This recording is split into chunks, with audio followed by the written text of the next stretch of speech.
Pada chapter kali ini, cerita dibuka di sebuah ruangan dengan suasana mencekam. Ruangan milik Jang Ingoel.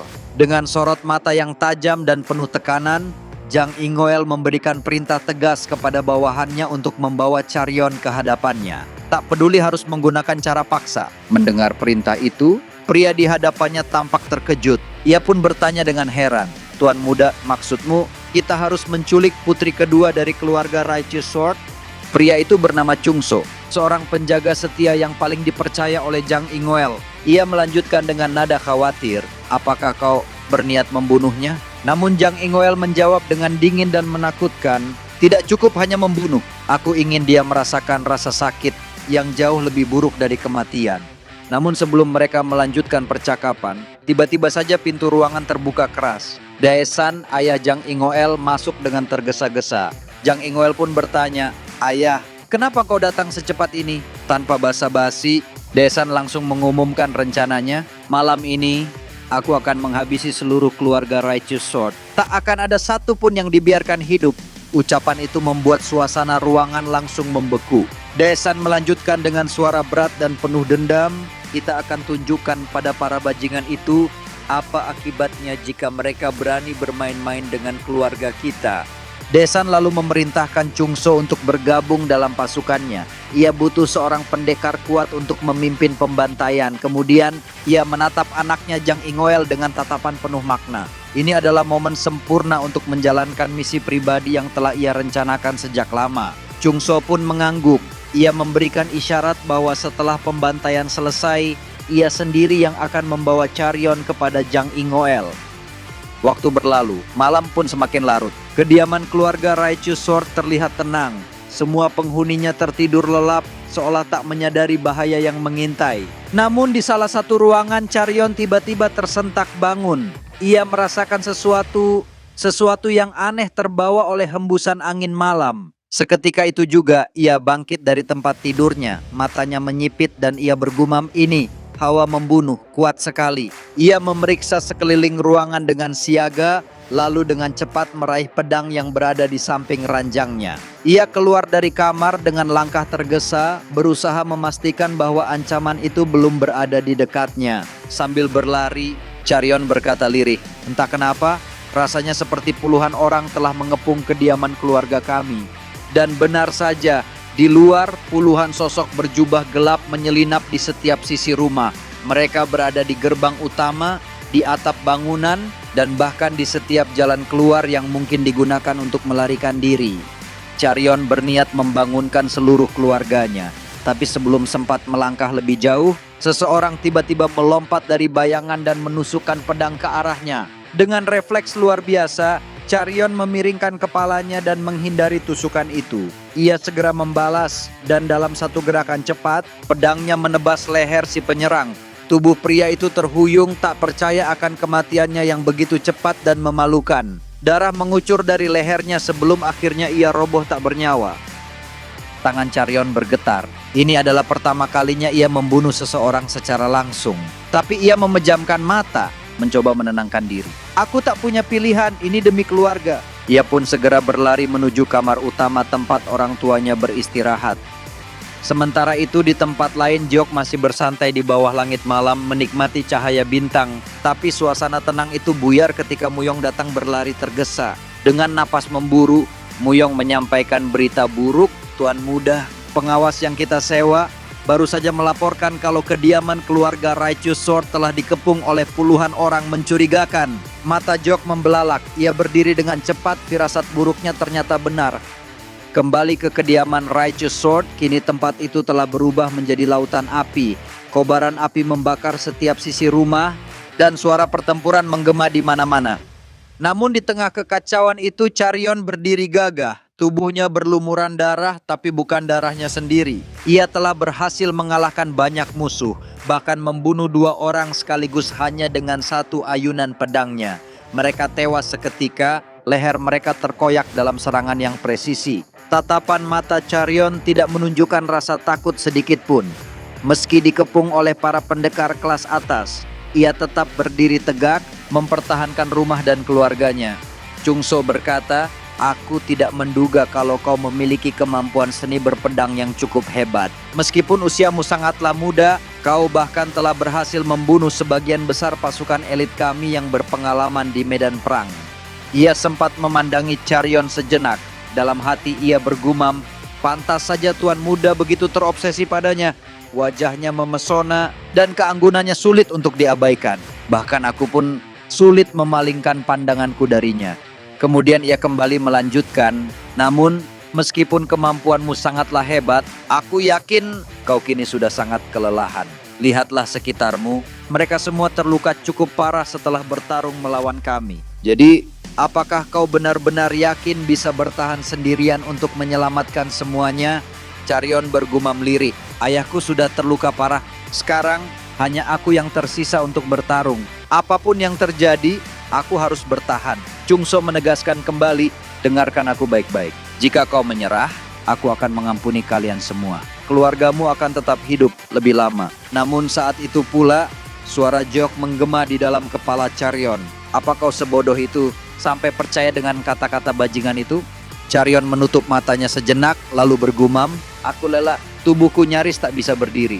Tapi aku tak bisa selalu bergantung pada Jeok. Kalau aku terus bergantung, aku tak akan pernah berkembang. Ini adalah masalah keluargaku dan aku harus bertarung sekuat yang ku bisa. Namun ketika Carrion tengah berusaha mengumpulkan kekuatannya, tiba-tiba saja salah satu dari mereka langsung menerjang dan melancarkan serangan tajam ke arahnya. Carrion berhasil menahan serangan itu, tapi kekuatannya sudah sangat terkuras. Ia pun terkejut saat bilah pedangnya terlepas dari genggamannya. Orang itu pun melompat melewatinya, mengarah langsung ke ibunya dan Suryun yang bersembunyi di belakang. "Bunuh mereka!" teriak Chungso dengan suara dingin dan penuh kebencian. Seketika sang ibu hanya bisa memeluk erat tubuh Suryun, pasrah, tak mampu menghindar dari serangan pedang yang melaju cepat ke arahnya. Namun tepat di detik terakhir, Carrion mengerahkan seluruh tenaganya dan melompat ke depan. Dengan tangan kosong, ia menghentikan tebasan pedang yang mengarah ke ibunya. Orang itu terkejut luar biasa. Apa? Dia menghentikan pedangku hanya dengan tangan? Ternyata di tangan Carrion ada sarung tangan transparan. Senjata rahasia yang pernah diberikan oleh Jeok. Sarung tangan itu dulunya milik seorang master tingkat tinggi. Ia memakainya diam-diam sebelum pertempuran pecah. Namun meski mampu menahan pedang, efeknya sangat berat. Carrion langsung memuntahkan darah. Tubuhnya terasa sangat sakit hingga ia nyaris tak mampu berdiri. Dengan napas tersengal, ia bergumam lirih, "Tubuhku tak mau bergerak lagi. Seolah seluruh kekuatanku telah habis." Di benaknya suara Jeok kembali terngiang. Sarung tangan ini bisa menahan ki pedang. Tapi jika energi dalammu belum cukup, maka kau akan mengalami luka dalam yang fatal. Dan memang itulah yang kini terjadi. Saat musuh itu kembali mengangkat pedangnya untuk menghabisi mereka semua, Carrion hanya bisa menatap pasrah. Kalau saja aku lebih kuat dari ini, mungkin aku bisa melindungi mereka, pikirnya dalam hati. Sementara itu ibunya hanya bisa berteriak, "Carrion!" Namun sebelum bilah pedang itu kembali menebas, tiba-tiba hawa membunuh yang luar biasa mengerikan menghantam seluruh ruangan. Sebuah bayangan muncul dengan kecepatan yang mustahil dilihat oleh mata biasa. Bayangan seekor naga yang besar dan mengerikan menyambar dari arah belakang. Musuh itu bahkan tak sempat bereaksi. Dalam sekejap, kepalanya hancur seketika, seperti dihantam oleh kekuatan dari dunia lain. Tubuhnya terpental, menghantam tembok batu dengan keras, hingga tak bergerak lagi, tak bernyawa. Semua yang ada di sana membeku. Mereka langsung menoleh ke arah sumber serangan itu. Di tengah kepulan debu dan darah, Jeok berdiri di sana. Tangannya berlumur darah, sorot matanya menyala, penuh amarah dan kebencian. Nafasnya pelan, tapi aura membunuhnya terasa seperti mengoyak udara. Carrion yang masih terbaring lemah hanya bisa menatapnya dengan mata membelalak. Jeok menoleh padanya. Dengan nada lembut ia bertanya, "Apakah kamu baik-baik saja?" Carrion mengangguk pelan. "Aku baik-baik saja." Meskipun dalam hatinya ia tahu rasa sakit, kelelahan dan keputusasaan itu masih terus menggulung tubuhnya tanpa ampun. Jeok mengalihkan pandangannya ke arah musuh-musuh mereka. Wajahnya yang biasanya tenang, kini berubah gelap penuh murka. Di saat itu, Ia begitu marah karena mereka telah berani melukai Charyon dan juga keluarganya dengan cara yang seperti itu. Suasana di tempat itu menjadi semakin tegang setelah Jok berhasil membunuh salah satu dari pasukan Chungso hanya dengan satu serangan. Melihat kejadian itu, Chungso langsung menarik bilah pedangnya, merasakan ancaman besar dari Jeok. Dengan nada marah ia berkata, "Dasar sialan, siapa sebenarnya dirimu sampai berani mengacaukan rencana kami?" Setelah itu ia segera memerintahkan 2 orang pasukannya untuk membunuh Jeok. Kedua pasukan itu bergerak maju, namun Jeok tak membuang waktu. Ia mengepalkan tinjunya dan melancarkan serangan tanpa ragu. Tinju Jeok tepat mendarat di rusuk salah satu dari mereka, membuat tulangnya hancur berantakan. Kekuatan pukulan itu sangat dahsyat hingga orang tersebut terlempar ke belakang dengan tubuh yang terlipat. Sementara itu pasukan Chungso yang lain bersiap menebas kepala Jeok dengan pedangnya. Tapi Jeok dengan mudah menghentikan serangan itu dengan mematahkan salah satu kakinya. Tidak menunggu lama, Jeok mengangkat kakinya dan menendang pasukan itu hingga kehilangan keseimbangan. Panik, pria itu sadar Jeok akan menginjak kepalanya. Tanpa keraguan, Jeok menghancurkan kepala musuhnya hanya dengan satu tendangan. Darah pun membanjiri area tersebut dan pria itu mati seketika. Di sisi lain, Chungso terkejut. Ia tidak menyangka kedua bawahannya tewas dengan cara yang begitu mengerikan. Sambil memperhatikan gerakan Jeok, ia bergumam, "Bagaimana mungkin gerakannya secepat angin? Aku sama sekali tak bisa mengikutinya. Bajingan ini benar-benar menghilang dari pandanganku." Namun kejutan terbesar datang ketika Chungso menyadari semua pasukannya yang di hadapannya sudah mati mengenaskan. Tubuh mereka tercabik-cabik, padahal Jeok hanya menggunakan tangan kosong untuk membunuh. Merasa terancam, Chungso menebaskan pedangnya ke belakang, menebak Jeok akan menyerang dari titik butanya. Namun usahanya sia-sia. Jeok menundukkan kepalanya untuk menghindari tebasan pedang, lalu bersiap melancarkan tinju.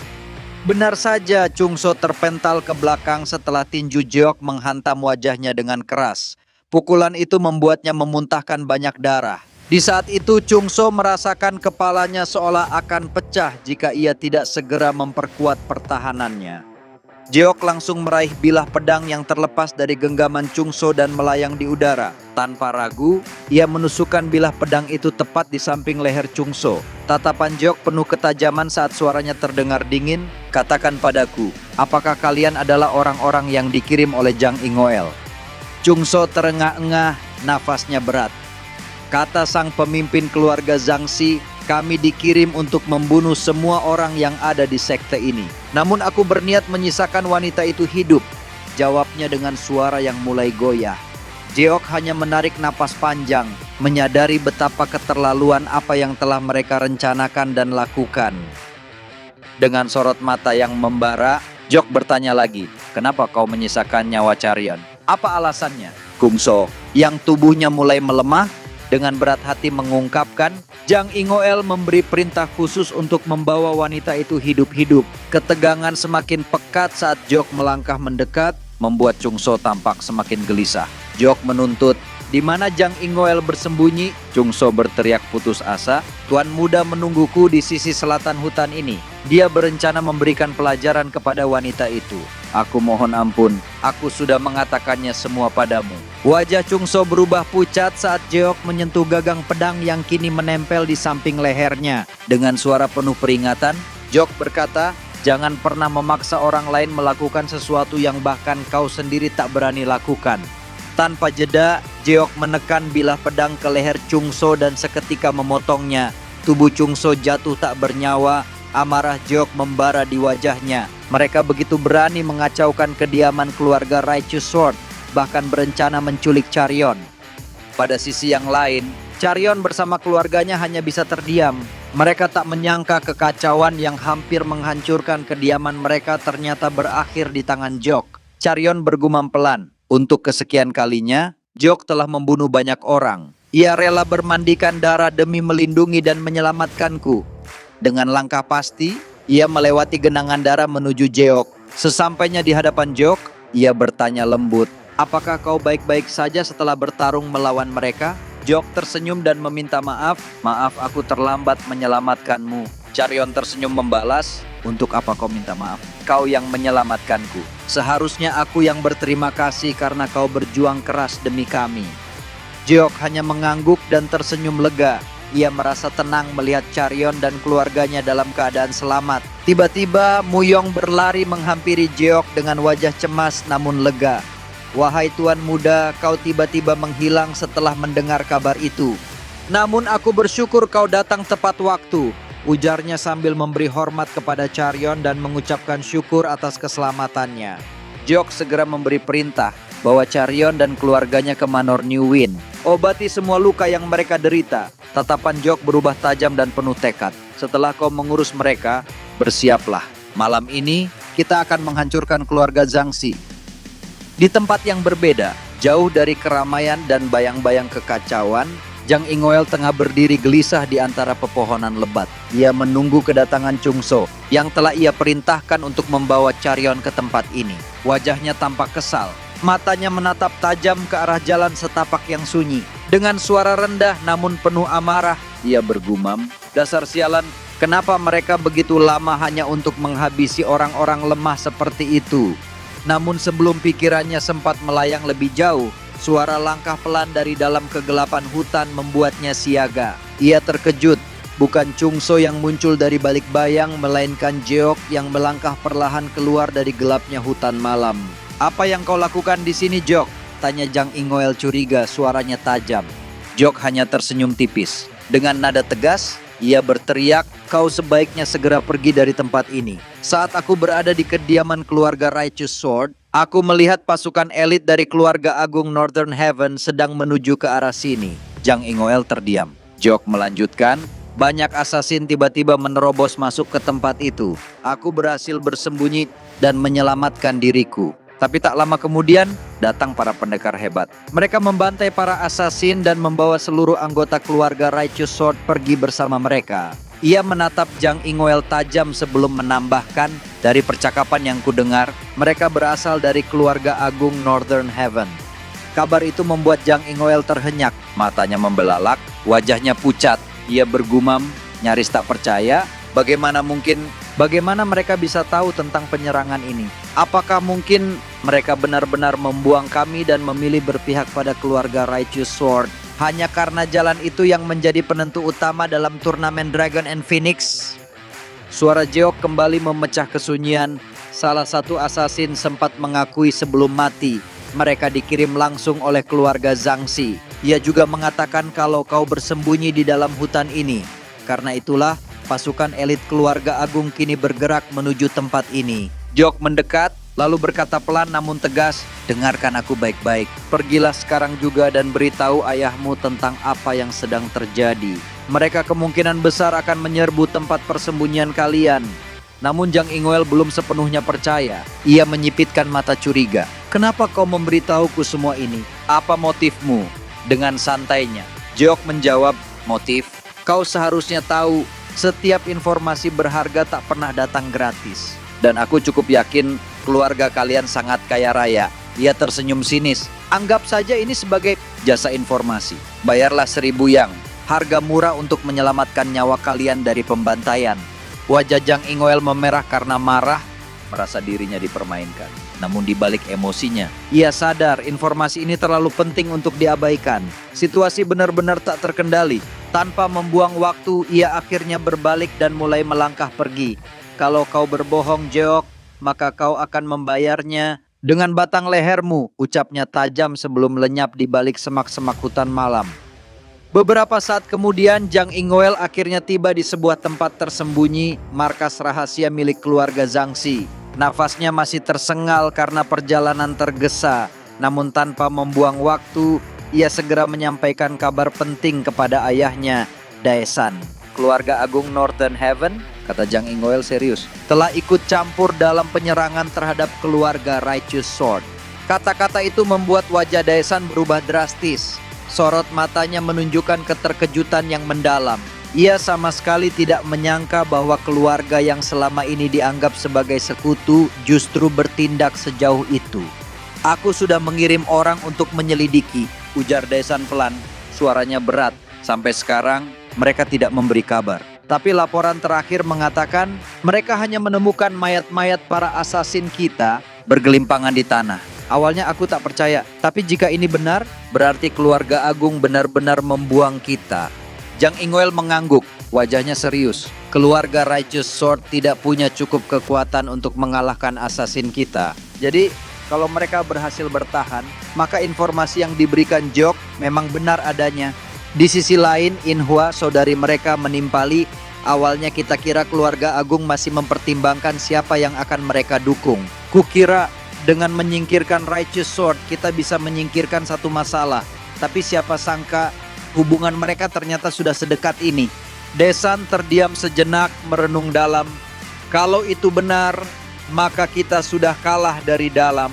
Lalu ia menatap ke kejauhan, bergumam, tapi aku tahu ada begitu banyak informasi rahasia yang keluarga agung sembunyikan. Kita harus bertindak demi keselamatan keluarga ini. Dengan langkah mantap, Daesan membuka sebuah peti besi tua. Di dalamnya tersimpan 100 butir mutiara bercahaya terang. Ia menyerahkannya kepada Jang Ingoel dan Inhua. Aku telah lama menyimpan ini untuk hari darurat, ucapnya tegas. Satu mutiara bernilai 50.000 yang. Gunakan ini dan pergilah ke tempat persembunyian di kota lain. Lindungi nyawa kalian. Jang Ingoel memandang ayahnya penuh tanya. Lalu, bagaimana dengan ayah? Apakah ayah tidak ikut pergi? Desan menggeleng. Tidak, aku masih punya satu urusan penting. Aku mengenal baik Mahwi dari aliansi Southern Peak. Aku akan menemuinya. Mereka akan tertarik dengan informasi rahasia yang kumiliki tentang keluarga agung.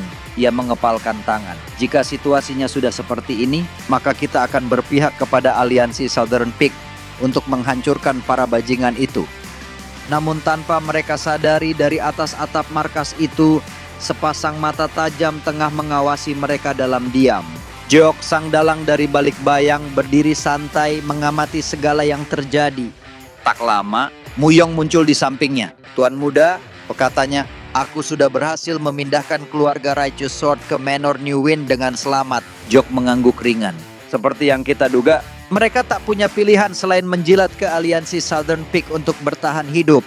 Muyong tersenyum simpul, lalu berkata lirik, jika semuanya berjalan sesuai rencana Tuan Muda, maka ini akan membuka celah besar dalam permusuhan antara keluarga agung dan aliansi Southern Peak. Langkah ini benar-benar membunuh dua mangsa dengan satu serangan. Ia menatap Jok dengan kagum. Awalnya keluarga Zhangxi bahkan tak masuk hitungan kita, tapi sekarang mereka ada di telapak tanganmu. Jok menatap ke bawah, melihat ke arah tempat Daesan dan anak-anaknya. Saat waktunya tiba, aku penasaran, keputusan macam apa yang akan diambil oleh Jang Ingoel? Muyong bertanya pelan. Apakah Tuan Muda akan menghukumnya sesuai dengan pilihan yang ia ambil nanti? Dengan tatapan dingin, Jok menjawab tanpa ragu, tidak peduli apapun pilihannya, dia akan tetap mati malam ini.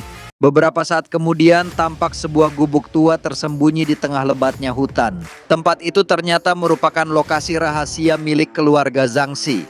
Begitu tiba di depan gubuk, Inhua menatap sekeliling dan berkata pelan, siapa yang menyangka kalau ayah telah menyiapkan rumah tersembunyi seperti ini di dalam hutan. Tapi kalau kulihat, rumah ini jauh lebih kumuh dan tua dari bayanganku. Aku jadi bertanya-tanya, apa yang akan terjadi pada kita jika sesuatu yang buruk menimpa? Seharusnya sejak awal kita menyingkirkan keluarga Righteous Sword, apalagi setelah dia menolak untuk berpasangan denganmu. Tapi siapa yang bisa menduga kekacauan sebesar ini justru terjadi hanya dalam semalam. Inhua tampak bingung dan heran. Ia menyadari bahwa Jang Ingoel tidak mengucapkan sepatah kata pun sejak mereka tiba. Saat Inhua hendak memalingkan tubuh ke belakang, tiba-tiba Jang Ingoel langsung menekan beberapa titik di tubuhnya. Seketika tubuh Inhua kaku, tidak bisa bergerak sedikit pun. Dengan suara dingin dan datar, Jang berkata, sampaikan pada ayah bahwa aku akan membawa semua mutiara ini untuk diriku sendiri. Aku tak ingin terlibat dalam pertikaian melawan keluarga agung Northern Heaven. Setelah membuat adiknya tak berdaya, Jang Ingoel segera pergi, membawa peti berisi mutiara. Sambil melangkah meninggalkan gubuk, ia bergumam pelan, kalau situasinya tidak berjalan sesuai harapan, maka aku harus menghabiskan sisa hidupku dengan bersembunyi dari kejaran keluarga agung Northern Heaven. Tapi dengan mutiara sebanyak ini, setidaknya aku bisa hidup lebih tenang. Yang paling penting, setidaknya satu orang bisa bertahan hidup di luar sana. Dan satu-satunya orang itu adalah aku. Namun tiba-tiba langkahnya terhenti. Wajah Jang Ingoel berubah pucat setelah mendengar suara Jeok yang memanggil dari belakang. Dengan geram Jang Ingoel membalikan badan. Dasar bajingan, apa kau sengaja mengikutiku? Tanpa basa-basi, ia segera mencabut pedangnya siap menebas Jeok tanpa ampun. Asal kau tahu, kau sudah lama menjadi duri dalam hidupku. Jadi, akan jauh lebih baik kalau kau mati sekarang juga. Namun sebelum pedangnya sempat bergerak, Jeok lebih dulu melayangkan satu pukulan telak menghantam langsung ke wajah Jang Ingoel. Pukulan itu begitu kuat hingga tubuh Jang terhempas jauh ke belakang. Darah mengalir deras dari hidung dan mulutnya. Sambil menahan sakit, Jang Ingoel bergumam lemah, apa yang terjadi? Bagaimana mungkin dia memiliki pukulan sekuat itu? Jangan-jangan selama ini dia menyembunyikan kekuatan aslinya. Tak ingin membuang waktu lebih lama, Jang Ingoel segera meraih peti mutiara yang tergeletak di tanah. Namun langkahnya terhenti saat Jeok menginjak tangannya dengan tegas. Dengan sorot mata tajam dan dingin, Jeok berkata pelan namun mengancam, "Kau berniat membunuhku? Sayang sekali, hal itu tak akan pernah terjadi, karena akulah yang akan membunuhmu." Jang Ingoel menggertakkan giginya. Instingku bilang, aku harus segera pergi dari sini. Dia bukan lawan yang bisa kuatasi. Tanpa pikir panjang, ia berbalik dan lari secepat mungkin. Bahkan meninggalkan mutiara yang semula ingin ia bawa untuk bertahan hidup. Sambil berlari panik, Jang Ingoel bergumam, keadaannya makin gila. Aku harus kembali bertemu ayah dan meminta maaf karena aku sempat merencanakan mengorbankan mereka demi diriku sendiri. Namun belum jauh ia berlari, matanya membelalak. Di hadapannya sebuah pohon raksasa hancur lebur hanya karena satu tendangan dari Jeok. Jantung Jang Ingoel berdegup kencang. Ia tahu Jeok kini sedang mengejarnya. Sementara itu Jeok melangkah dengan santai. Meski tak serius mengejar, satu tendangannya saja sudah cukup membuat bumi bergetar. Tak lama, Jeok mendarat tepat di belakang Jang Ingoel, bersiap untuk memburunya lebih jauh. Panik, Jang Ingoel mengumpat dalam hati, dasar monster, kalau begini terus aku pasti mati. Tiba-tiba sesuatu melintas sangat cepat di samping kepalanya. Sebuah ranting dilemparkan oleh Jeok. Bukan sekadar ranting biasa, lemparannya begitu kuat hingga menancap dalam kebatang pohon. Tapi bukan itu yang membuat Jang Ingoel gemetar. Seluruh pohon di sekitar mereka meledak dan hancur berkeping-keping hanya karena satu lemparan itu. Sambil terus berlari, Jang Ingoel berteriak, dasar gila, kenapa kau melakukan ini padaku? Apa ini semua karena keluarga Righteous Sword? Atau kau jatuh cinta pada gadis rendahan itu? Sudahlah, kita hentikan kegilaan ini. Lagi pula, bukankah kau sadar, adikku jauh lebih cantik dari gadis itu? Jeok hanya menarik napas panjang, menahan emosi. Dengan tatapan dingin ia menjawab pelan namun menusuk, kau pikir adikmu itu cantik? Asal kau tahu, dia sangat menyedihkan. Sama seperti dirimu. Ucapan Jeok membuat Jang Ingoel terdiam membatu, matanya terbelalak, hatinya tercekat. Tak percaya Jeok mengucapkan hal sekeras itu tepat di hadapannya. Kemudian Jang Ingoel pun langsung mengambil sesuatu yang ia sembunyikan di balik bajunya. Wajahnya terlihat geram, hatinya tersulut amarah karena merasa Jeok telah menghina keluarganya. Tanpa berpikir panjang, ia langsung menyiramkan sebotol racun ke arah Jeok. Racun mematikan dengan konsentrasi tinggi.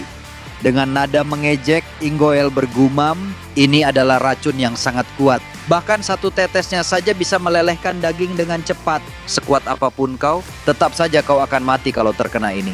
Dasar ceroboh. Namun begitu ia menoleh ke belakang, matanya membelalak, tangan Jeok sudah mengarah ke kepalanya. Dengan refleks, ia langsung menunduk untuk menghindar. Tapi suara gemuruh terdengar keras saat sebuah pohon besar di belakangnya hancur berkeping-keping hanya karena serangan jari dari Jeok. Jang Ingoel semakin panik. Ia tidak menyangka hanya dengan satu jari Jeok bisa menghancurkan pohon sebesar itu. Tanpa pilihan lain, ia pun memaksa kakinya untuk terus berlari, mencoba melarikan diri sejauh mungkin. Namun usahanya sia-sia. Kemanapun ia pergi, Jeok selalu berada di belakangnya seolah membayangi tiap langkah. Dalam benaknya, Ingoel merasa seperti sedang dipermainkan. Tapi ia juga tahu ia sama sekali tak punya harapan untuk menang. Tatapan Jok tajam saat berkata, "Permainan kucing-kucingan seperti ini adalah cara paling tepat untuk membunuh bajingan sepertimu." Kalimat itu menggema di telinga Ingoel membuat bulu kuduknya merinding, bukan gertakan. Itu adalah niat tulus dari seseorang yang benar-benar ingin menghabisinya. Meski tubuhnya mulai kelelahan, Ingoel terus memaksa diri berlari. Ia tidak ingin hidupnya berakhir di tangan Jeok. Sementara itu, Jeok hanya tersenyum kecil melihat Ingoel yang mulai lari pontang-panting tanpa arah. Dari atas pohon, Muyong pun ikut mengamati. Ia berkata, "Sepertinya bocah itu sudah berusaha sekuat tenaga untuk kabur. Tapi, Tuan Muda, kenapa Anda membiarkannya pergi?" Dengan nada santai, Jeok menjawab, "Aku tidak perlu mengejarnya terlalu jauh. Ada cara lain untuk memberinya kematian yang jauh lebih menyakitkan." Muyong pun terdiam. Ia tidak sepenuhnya mengerti apa maksud Jok. Lalu ia berkata lagi, "Tuan Muda, aku sudah mengambil sekotak mutiara yang dia tinggalkan di hutan. Untuk saat ini, kita tidak perlu lagi memikirkan keuangan sekte." Jeok mengangguk kecil, tetap tenang. Mereka memang sudah berhasil menghancurkan keluarga Zhangxi, baik harta maupun harga dirinya. Sementara itu, Jang Ingoel terus berlari sambil bergumam dalam hati, "Akhirnya aku berhasil lolos dari bajingan itu. Sekarang aku hanya perlu meminta pertolongan ayah untuk membunuhnya." Tak lama ia melihat ayahnya, Daesan, telah tiba di gubuk tua itu dan sedang berbicara dengan Inhua. Dengan tergesa-gesa, Ingoel pun menghampiri mereka sambil berkata bahwa ia butuh bantuan. Namun Daesan tampak sangat marah. Sambil berteriak ia membentak, "Dasar tak tahu diri! Kau tega meninggalkan adikmu demi menyelamatkan diri sendiri. Bahkan kau juga membawa semua mutiara yang aku percayakan pada kalian." Ingoel berusaha membela diri. "Ayah, dia mengejarku. Dia ingin membunuhku dan mencuri permata kita. Mungkin saja dia yang membunuh semua assassin yang kita kirim ke keluarga Righteous Sword. Bahkan Hyuki yang kuutus pun menghilang tanpa kabar. Aku yakin itu semua perbuatannya." Ucapan Ingoel membuat Daesan dan Inhua terdiam. Mereka saling berpandangan, bingung dan ragu dengan apa yang baru saja mereka dengar. Dengan tatapan penuh tekanan, Daesan berkata, "Jadi, kau ingin bilang seorang bocah bisa mengalahkan para asasin tingkat tinggi sendirian, mencuri mutiara kita, dan hampir membunuhmu?" Dengan suara putus asa, Ingoel membenarkannya. Ia memohon agar ayahnya mau mengambil tindakan dan menghentikan Jok. Tapi, semua berubah saat Daesan perlahan meletakkan tangannya di dada Ingoel. Seketika energi mematikan terpancar dari tubuh sang ayah. Aura itu begitu mengerikan. Jelas bahwa Daesan benar-benar bersiap untuk membunuhnya. Ingoel pun membeku. Matanya melebar. Bahkan Inhua tak percaya melihat ayahnya bertindak sejauh ini. Dan benar saja, tak lama kemudian, darah pun menyembur dari mulut Ingoel. Nafasnya tersengal-sengal. Dengan suara lirih ia berkata, "Ayah, apa yang kau lakukan? Kau tak percaya padaku sampai hati kau membunuhku dengan cara seperti ini?" Setelah mengerahkan seluruh kekuatannya untuk membunuh Jang Ingoel, Daesan berkata dengan suara berat, "Aku tahu kau memang anak yang ceroboh, tapi aku tak pernah menyangka kau akan menipu ayahmu sendiri hanya demi ambisi egoismu itu." Tatapannya mengeras dan tubuhnya mulai melemah. Ia bahkan tak lagi sanggup berdiri. "Dengarkan baik-baik. Apa yang kau lakukan selama ini tak ubahnya seperti mengkhianati keluargamu sendiri." Napas Daesan mulai berat, namun ia masih melanjutkan, "Perbuatanmu telah memaksaku membunuh anakku sendiri dengan tanganku." Dan benar saja, Jang Ingoel tergeletak tak bernyawa, tubuhnya ambruk mencium tanah. "Aku yakin bajingan ini menyembunyikan mutiara itu di suatu tempat," gumam Daesan penuh kecurigaan. "Aku akan mencarinya sebelum orang lain menemukannya." Sepertinya dia memang merencanakan sesuatu. Tapi sekarang aku tak peduli. Dia bukan lagi anakku. Di sisi lain, Inhua hanya berdiri membisu. Ia tidak menyangka ayahnya bisa berbuat sejauh itu pada darah dagingnya sendiri. Setelah kematian Jang Ingoel, Daesan pun mengajak Inhua masuk ke dalam gubuk. Seseorang sudah menunggu mereka di sana. Tapi tanpa mereka sadari, Jok dan Muyong hanya berdiri santai di kejauhan, menyaksikan semua yang terjadi tanpa emosi. Jok lalu bertanya, apakah dia sudah melaporkan tempat persembunyian ini kepada keluarga agung Northern Heaven? Muyong menjawab tenang, "Aku sudah mengirim surat tanpa nama yang berisi lokasi tempat ini kepada mereka." Mendengar itu, Jok hanya memandangi rumah itu dengan tatapan tajam. Sepertinya situasi ini akan menjadi semakin menarik. Di dalam rumah, seorang lelaki parubaya menunggu dengan wajah tak sabar. Apa yang terjadi di luar sana sampai-sampai aku harus menunggu seperti ini, katanya. Desan menjawab datar, aku baru saja menghabisi seorang pengkhianat dari keluargaku sendiri. Ternyata lelaki itu adalah Makwi, kapten dari aliansi Southern Peak. Ia bertanya, jadi katakan apa yang kau inginkan? Apakah kau berencana bergabung dengan aliansi Southern Peak? Desan menjawab, seperti yang sudah kukatakan, para bajingan keluarga agung Northern Heaven telah meninggalkan kami dan bergabung dengan keluarga rendahan itu. Jadi aku datang ke sini untuk menawarkan informasi yang sangat berharga. Namun tiba-tiba pintu utama rumah itu hancur. Dalam sekejap puluhan seniman bela diri menyerbu masuk dan mengepung mereka bertiga. Dan di antara mereka muncul seorang lelaki yang berjalan perlahan namun penuh wibawa. Ia adalah Banwe, penasihat militer dari keluarga agung Northern Heaven. Aku menerima laporan mencurigakan, jadi aku datang untuk memastikannya. Dan yang kulihat di sini adalah pengkhianat yang hendak membelot ke aliansi Southern Peak. Sayangnya, hal itu tidak akan semudah yang kau pikirkan. Desan terkejut dan berkata dalam hatinya, bagaimana mungkin seorang penasihat agung datang sendiri ke tempat ini? Tapi, bukankah sejak awal mereka yang mengkhianati kami? Desan mencoba membela diri. Aku rasa ada kesalahpahaman di antara kita. Aku mendengar keluarga agung Northern Heaven telah membentuk aliansi bersama Righteous Sword. Maka dari itu, kami merasa ditinggalkan. Namun sebelum sempat menyelesaikan ucapannya, Banwe memotong, dasar bodoh, omong kosong apa yang baru saja kau katakan? Desan berpikir dan berkata dalam hatinya. Dari reaksinya, ini berarti bukan keputusan resmi dari keluarga agung.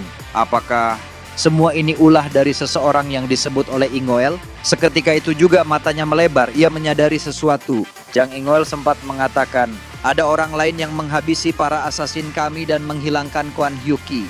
Jangan-jangan semua ini adalah ulah Jok.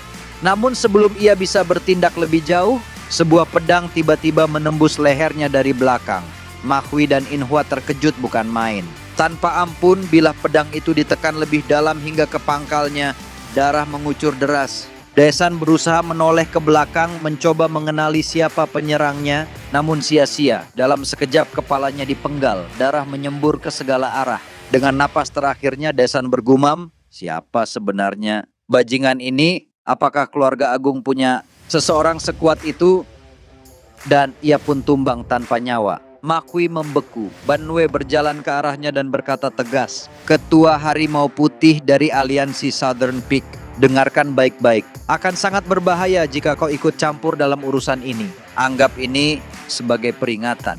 Makwi bergumam dalam hati, hampir saja aku bernasib sama. Syukurlah, dia tidak berniat membunuhku. Kalau tidak, peperangan antar aliansi pasti sudah meletus. Di sisi lain, seorang pria berdiri di samping Inhua. Dengan pedang terhunus, ia bertanya kepada Banwe, apa yang harus kulakukan pada pengkhianat ini? Inhua pucat pasi, ia tahu ajalnya telah tiba. Dengan dingin Banwe berkata, bunuh dia. Tanpa ragu sedikit pun, pedang itu melayang. Dan kepala Inhua pun terpisah dari tubuhnya. Setelah itu Banwe memerintahkan pasukannya, bersihkan tempat ini, bakar semuanya.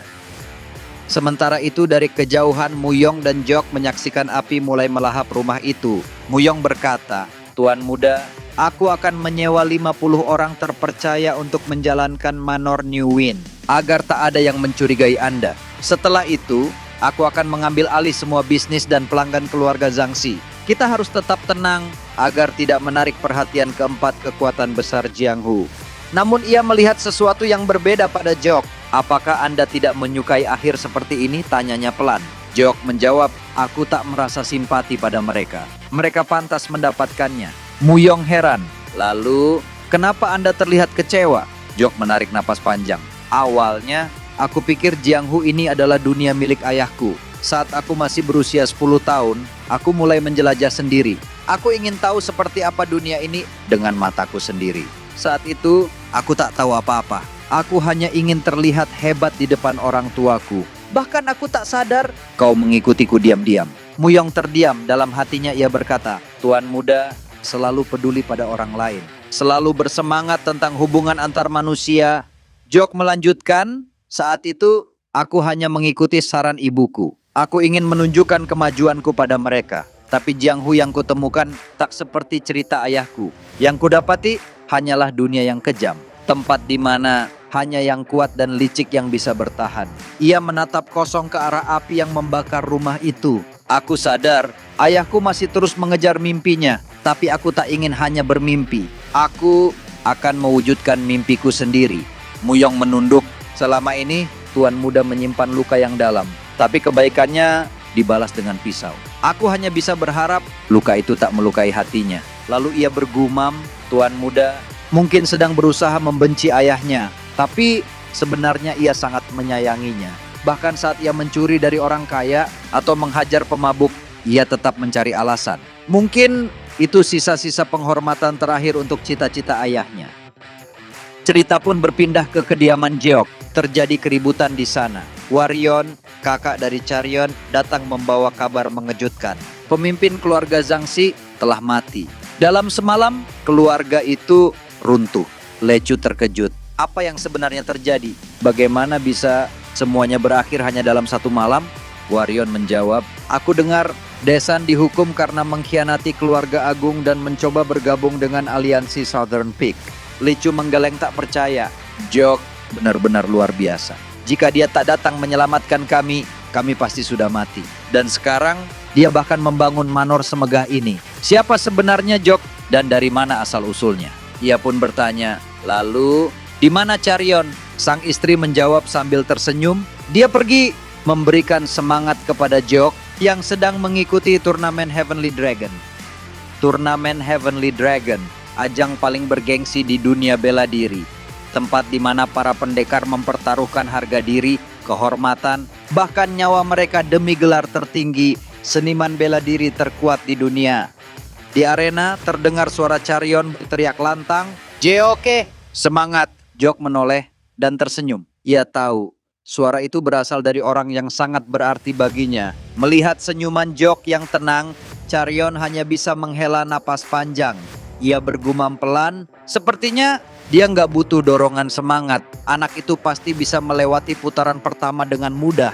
Tepat di depan Jeok, berdiri sosok bertubuh besar bernama Lee Hyok. Seorang master bela diri dengan teknik tinjuan yang terkenal ganas dari wilayah Guangdong. Dia bukan orang sembarangan. Julukannya saja sudah cukup membuat bulu kuduk merinding.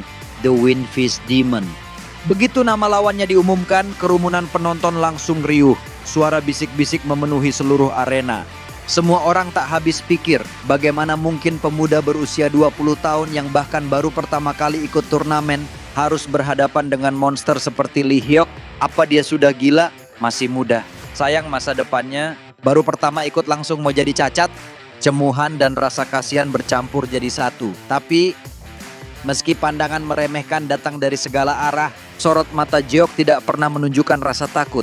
Tidak sedikit pun. Justru dari tatapan itu, ada keyakinan yang kokoh, seolah dia sudah siap menghadapi siapapun yang berdiri di hadapannya, termasuk iblis bertinju itu.